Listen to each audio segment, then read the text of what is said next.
ఇప్పుడే జీ5 app download చేయండి. చూడండి మీ ఫేవరెట్ టీవీ షోస్ ఎప్పుడైనా ఎక్కడైనా. కాలం మారినప్పుడు జలుబు కొంతమందికి వస్తే ఏ కాలమైనా కూడా ఊపిరితిత్తుల సమస్య లేదంటే ముక్కుకు సంబంధించి చాలా రకాల ఇబ్బందులు పడుతూ ఉంటారు కొంతమంది.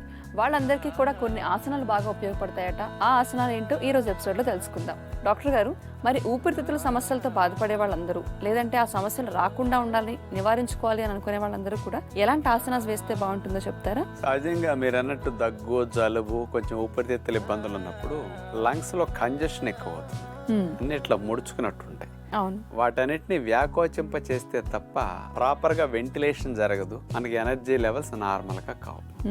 అందుకని లంగ్ ఎక్స్పాన్షన్ కి బాగా ఉపయోగపడి డీప్ బ్రీత్స్ బాగా జరిగి శ్వాసకోశ అవయవాలన్నింటినీ మళ్ళీ సాధారణ స్థితికి తీసుకెళ్ళడానికి ఉపయోగపడే వ్యాయామ పద్ధతిలో ఎలా చేయాలో ఆ భంగిమలను ఇప్పుడు చూద్దాం. లంగ్ కెపాసిటీని పెంచుకోవటానికి, శ్వాస తీసుకునే విషయంలో అవరోధాలు ఉన్నప్పుడు తొలగించుకోవటానికి 3 రకాల బ్రీతింగ్ టెక్నిక్స్ ని ఇప్పుడు మనం ప్రాక్టీస్ చేయబోతున్నాం.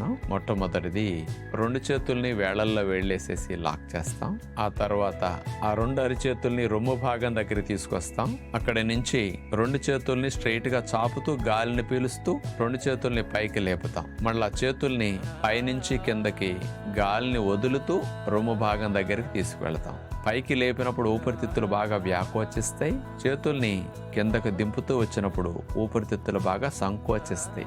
ఈ విధముగా సంకోచి వ్యాకోచాలు గాలిని పీలుస్తూ చేతుల మూమెంట్తో కలిపి చేయటం ద్వారా ఊపిరితిత్తుల్లో చివరి భాగం వరకు గాలి వెళ్ళటం, చివరి భాగాల్లో ఉండే గాలి బాగా బయటికి రావడం జరుగుతుంది అన్నమాట. ఆ తర్వాత 2వ వ్యాయామంగా ఎడమ చేతిని కుడి మోకాలు పైన పెట్టేస్తాం.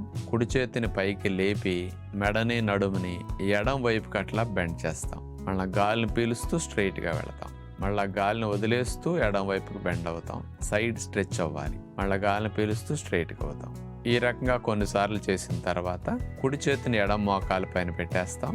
ఈసారి ఎడమ చేతిని పైకి చాపేసి నడుముని మెడని కుడివైపు అట్లా సైడ్ గాలిని వదిలేస్తూ బెండ్ అవుతాం. మళ్ళీ గాలిని పీలుస్తూ స్ట్రైట్గా వెళతాం. ఇలా ఒక 7 రౌండ్స్ చేసిన తర్వాత 3వ వ్యాయామంగా నడుము లైన్గా పెట్టి కూర్చుని చేతులు వీపు వెనకాల భాగం తీసుకువెళ్ళి 2 చేతులు వేళ్లల్లో వేళ్ళేసి లాక్ చేసేస్తాం. ఆ తర్వాత 2 చేతుల్ని కలిపి నడుముని మెడని ముందుకు వంచుతూ చేతులు అట్ట పైకి లిఫ్ట్ చేస్తాం. గాలిని పీలుస్తూ పైకి లెగుస్తాం. మళ్ళా గాలిని వదిలేస్తూ తలను నేల కానే విధంగా అట్లా ముందుకు వంగుతాం. తల ముందుకు వంగినప్పుడు చేతులు కూడా పైకి బాగా తల వైపుకి వచ్చేస్తాయి అన్నమాట. ఈ మూమెంట్ కంటిన్యూస్గా చేస్తాం. ఇది లంగ్ కెపాసిటీని పెంచడానికి, శ్వాసక్రియ సవ్యంగా జరగడానికి ఇవి బాగా ఉపయోగపడతాయి.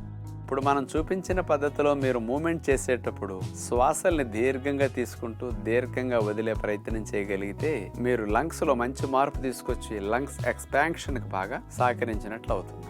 చూసారుగా, ఎంతో సులువుగా కనిపించే ఈ ఆసనాలన్నీ కూడా రెస్పిరేటరీ సిస్టమ్ అంటే మన ఊపిరితిత్తుల వ్యవస్థని చక్కగా మెరుగుపరిచి అలాగే మన అందరికీ ఎటువంటి సమస్యలు రాకుండా నివారించుకునే అవకాశాన్ని కూడా కల్పిస్తాయి. కాబట్టి ప్రాక్టీస్ చేసుకోవడానికి ప్రయత్నించండి.